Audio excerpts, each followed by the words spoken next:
gratitud inmensurable, mi ciudad querida. Con esta canción quiero contarle al mundo tu riqueza natural y tu bondad, mencionando así el castillo Carlota Palmerola, divina reliquia sin igual de Areguá. Una inspiración, la gran casona de paz, prodigio de mi ciudad. En tu cielo corren cuajadas las estrellas, en tu tierra crecen árboles con frutas, hortalizas y frutillas, con dulces guayabos y mangos, mi Areguá.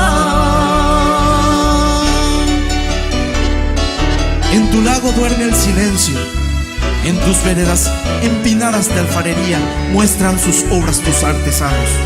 Cuánto orgullo entre el paisaje, mi Areguá, recorren los turistas con mucho amor y alegría.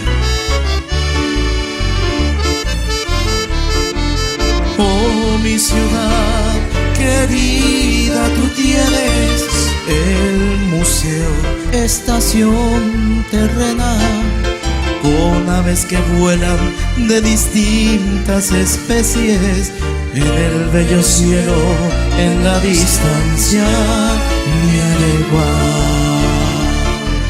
Oh, mi ciudad pintada de colores que brillan a la luz del sol, en la tranquila estanzuela Areguá se oye el trinar de las aves.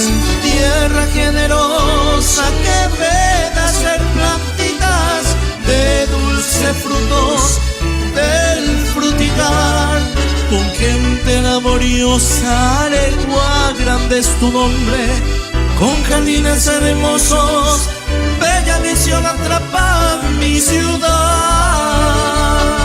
Nostálgica tu ferrocarril y tu cerro, alegres atardeceres, delirantes arroyuelos, en la plazoleta de la iglesia se respira aire puro, brisa suave, mi ciudad, Areguá.